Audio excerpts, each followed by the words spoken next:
Okay, PM, the next question is the question that was the question that received the most number of votes. And it was, how will you ensure the cost of living in Singapore remains manageable?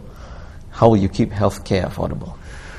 This is a very difficult question to answer because we've been answering it for now, I think, about 20 years, and we're still answering it.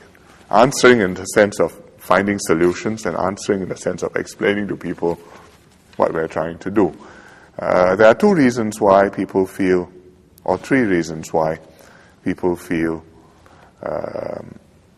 cost of living has gone up. One is prices have actually become more expensive because electricity prices go up, oil prices rise, or food prices sometimes go up. Rice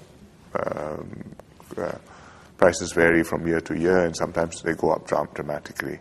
That's one concern. The second reason, I think, is people's spending habits change. So what we used to have, or what we did not used to spend on, now we are spending on, and therefore we feel that we need to spend more beyond what we can easily afford.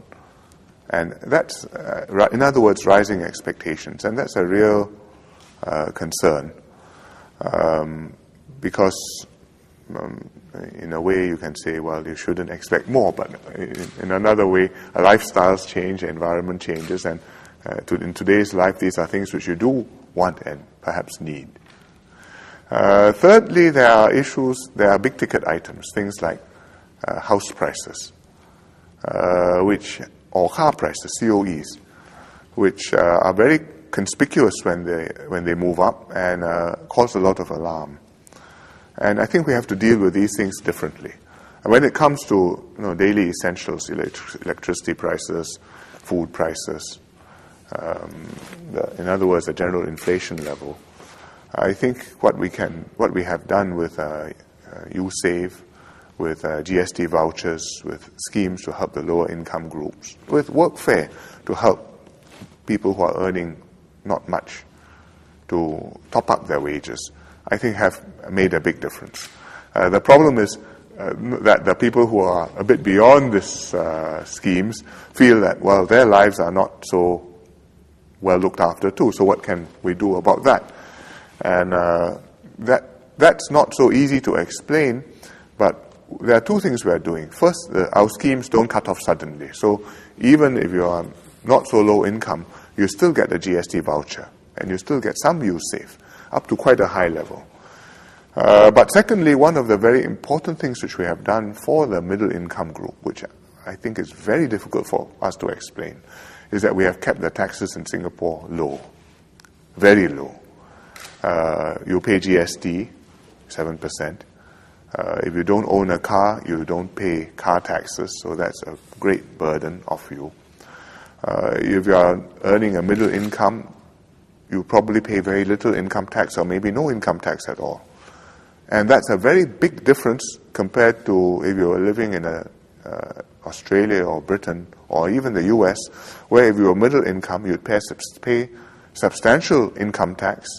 If you are paying VAT or GST in Europe, you're talking about maybe 20% of VAT. In Australia, I'm not sure what the number is, but it's above 10%. And if you're buying a car, it's not so expensive, but then you may have to find a place to park the car, and that's very expensive. So all these add up. But in Singapore, in fact, we've kept those burdens low on Singaporeans to a very considerable extent, on the middle income. Expectations, buying things which you didn't used to buy, I think is a big part of why people feel cost of living has gone up. Singapore has the biggest penetration of iPhones, for example, anywhere in the world, more than America, more than Europe. And an iPhone, I'm not sure you can call that an essential of daily living. But if you go and meet people, and I get snap pictures frequently, and I always take a look to see what I'm being snapped with. So I always look, and more than 2/3 of them are iPhones, and mostly the new iPhone. And the latest iPhone launch had 86,000 sold. Some fabulous number. I haven't bought one yet.